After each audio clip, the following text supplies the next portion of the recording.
itu pemilu serentak, kapan dimulainya dan kapan puncaknya pemilu serentak, dan maksud tujuan pemilu serentak itu apa. Terus sejauh mana kesiapan persiapan pemilu serentak dari kacamata Bawaslu tahun 2024, dan minta juga apresiasinya sejauh mana potret Bawaslu Kabupaten Ciamis di mata Bawaslu Provinsi. Pemilu serentak tahun 2024 ini dilangsungkan berdasarkan Undang-Undang 7 tahun 2017, di mana mengamanatkan bahwa pemilu serentak untuk pemilihan presiden, kemudian DPR, DPRD provinsi, DPD, kemudian DPRD kabupaten kota dilangsungkan secara serentak dalam tahun yang sama. Sedangkan yang serentak kedua adalah untuk pemilihan gubernur, kemudian bupati, wali kota. Untuk pemilihan presiden dan legislatif dilangsungkan tanggal 14 Februari 2024. Untuk pemilihan gubernur, bupati, dan wali kota akan dilangsungkan tanggal 27 November tahun 2022. Keserentakan dimaksud adalah dengan tujuan yang pertama adalah prinsip kesinambungan pembangunan antara kebijakan nasional dengan kebijakan di tingkat provinsi maupun di kabupaten kota dalam hal berakhirnya masa jabatan yang sama seluruh gubernur, kemudian juga bupati, wali kota, dan presiden dengan masa jabatan yang sama. Dengan demikian maka arah kebijakan nasional ini akan bisa bersinergi dengan masa priorisasi yang sama. Yang kedua adalah prinsip efektif dan efisien, karena anggaran pemilu di Indonesia ini merupakan anggaran yang salah satu negara dengan anggaran yang paling besar di dunia. Biaya yang paling besar memang biaya infrastruktur penyelenggara yang harus ditanggung oleh negara. Maka dengan keserentakan ini diharapkan prinsip efisiensi dari sisi anggaran bisa terwujud untuk pemilu 2024. Bawaslu Jawa Barat sendiri ya sudah merancang bangun kesiapan soal bagaimana kewenangan dalam Undang-Undang 7 terkait pencegahan, kemudian pengawasan, penyelesaian sengketa, penanganan dugaan pelanggaran. Ini kita sudah rancang bangun dengan beberapa kesiapan. Yang pertama adalah persiapan infrastruktur penyelenggara. Saat ini sudah terbentuk Panwascam dan saat ini juga sedang berlangsung proses seleksi pengawas kelurahan atau desa yang insya Allah nanti tanggal 5 atau 6 ini akan dilakukan proses pelantikan serentak. Jadi infrastruktur sumber daya manusia ini kita siapkan mulai dari tingkat kecamatan sampai dengan tingkat kelurahan ataupun desa. Pada sisi lain, secara nasional juga Bapak Bawaslu RI sudah merilis indeks kerawanan pemilu sebagai panduan kita bersama untuk mengantisipasi untuk melakukan standar dalam indeks kerawanan pemilu. Yang pertama adalah dimensi penyelenggaraan ya, dimensi penyelenggaraan, kemudian dimensi sosial, konteks sosial politik, kemudian dimensi kontestasi, dan yang keempat dimensi partisipasi. Secara nasional Jawa Barat masuk dengan daerah rawan tinggi keempat. Setelah yang pertama itu adalah yang rawan tinggi pertama itu DKI, kemudian Sulut, kemudian Maluku Utara, kemudian Jawa Barat peringkat keempat rawan tinggi secara nasional.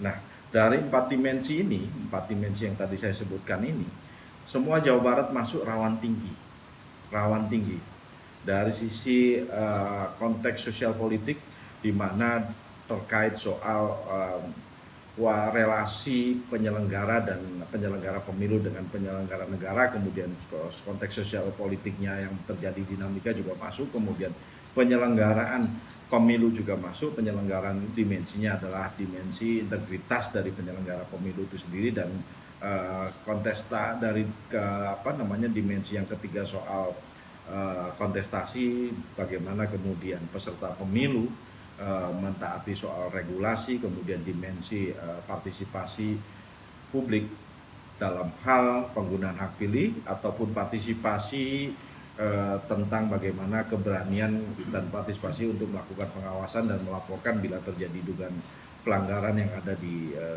Jawa Barat. Jadi Jawa Barat 4 dimensi ini semua masuk dalam kondisi rawan.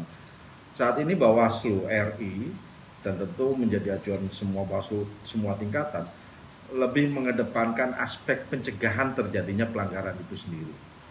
Pencegahan dimaksud adalah semua langkah-langkah antisipasi kepada semua stakeholder, baik unsur-unsur tokoh masyarakat, lembaga masyarakat, ataupun kepada calon peserta pemilu. Saya sebut calon ya, untuk karena saat ini sedang berlangsung DPD, untuk peserta pemilu sendiri sudah ditetapkan, agar memiliki pemahaman regulasi apa yang diperbolehkan dan apa yang tidak dalam semua tahapan penyelenggaraan pemilu. Yang kedua adalah penguatan pengawasan itu sendiri. Dalam Undang-Undang 7 tahun 2017 ada 11 tahapan utama. Tahapan utama ini merupakan kewenangan Bawaslu untuk melakukan seluruh pengawasan di tahapan ini untuk memastikan bahwa seluruh tahapan yang berlangsung ini sesuai dengan peraturan perundang-undangan. Tidak boleh ada tahapan yang menyimpangi dari peraturan perundang-undangan. Yang lainnya juga kita juga di samping tahapan itu sendiri yang 11 tahapan utama juga mengawasi soal netralitas ASN TNI Polri, mengawasi soal larangan money politik ya.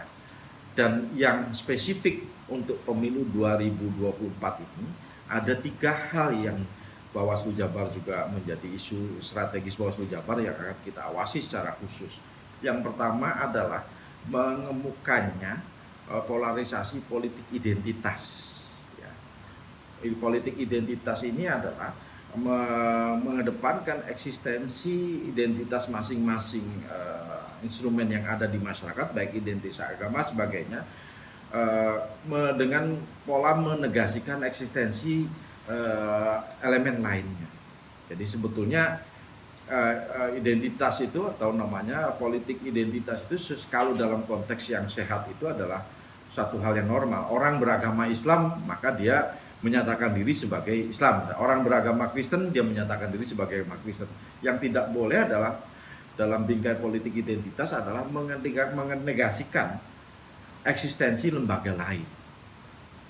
Jadi sehingga prinsip kesetaraan, kesamaan hak yang merupakan prinsip demokrasi ini menjadi tidak tercapai. Yang kedua adalah pengawasan isu strategis lainnya itu adalah soal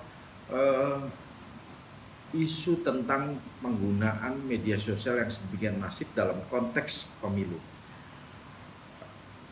Penggunaan media sosial sebetulnya bisa bersifat objektif bila dipergunakan untuk penguatan literasi, kemudian mewujudkan kesadaran partisipasi pemilih dalam menggunakan hak pilih. Tetapi menjadi negatif kalau kemudian ranah penggunaan media sosial ini dipergunakan untuk penyebaran informasi palsu atau hoax, kemudian juga ujaran kebencian hate speech ya, kemudian juga kampanye hitam atau black campaign.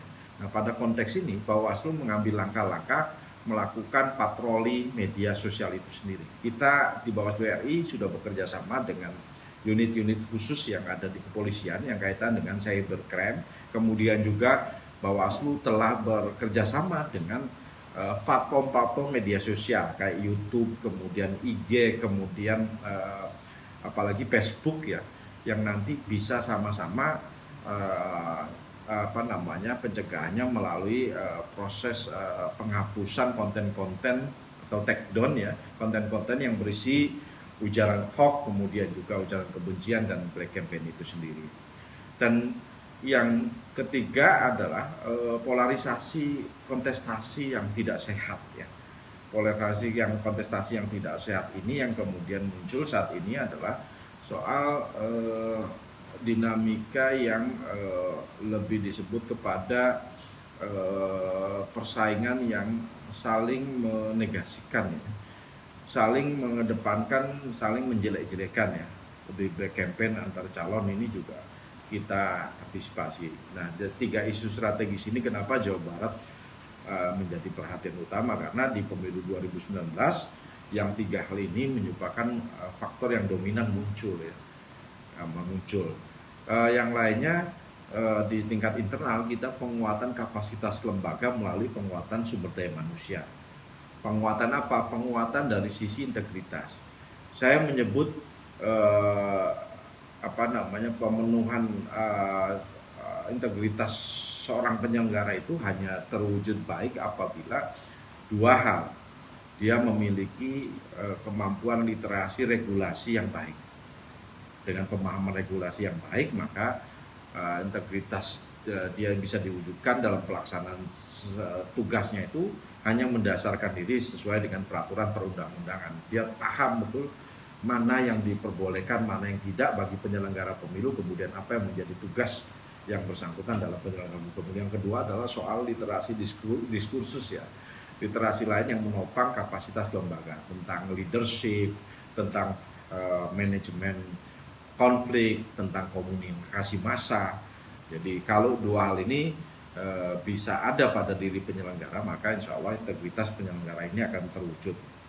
Konsekuensinya juga akan hadir profesionalitas dari lembaga. Yang lainnya kita juga, yang ketiga itu adalah di internal itu penguatan komunikasi antar stakeholder, baik pemerintah ataupun non-pemerintah. Non-pemerintah itu elemen-elemen yang tadi terkait dengan 3 isu sentral fokus kita ya. Bagaimana pendekatan dengan ulama, tokoh agama, organisasi kemasyarakatan, kemudian organisasi profesi lainnya yang bisa sama-sama bergandeng tangan untuk mencegah terjadinya pelanggaran, untuk berkomitmen mewujudkan pemilu yang berkualitas. Di sini pada pemilu 2019 yang lalu merupakan kabupaten yang mendapatkan Bawaslu Award ya, Bawaslu Award di penanganan pelanggaran. Jadi sebetulnya sudah memiliki capaian prestasi pada konteks nasional. Di Jawa Barat sendiri semua divisi yang ada, pengawasan, kemudian juga PS sebagainya itu juga mendapatkan prestasi yang menurut saya menjadi modal kuat bagi Bawaslu Ciamis untuk memiliki kemampuan kapasitas lembaga untuk memastikan mengawal pemilu yang berkualitas dan berintegritas di Kabupaten Ciamis. Masyarakat harus terlibat berpartisipasi aktif pada proses penyelenggaraan pemilu 2024, baik pemilu presiden dan legislatif di 14 Februari maupun pemilihan gubernur, bupati, wali kota di tanggal 27 November. Gunakan hak pilih sebaik-baiknya, jadi pemilih berkualitas dan berintegritas. Yang kedua adalah hadir sebagai pengawas partisipatif, berperan aktif melakukan pengawasan, berkoordinasi dengan Bawaslu. Bila ada terjadi pelanggaran, maka bisa melaporkan ke Bawaslu.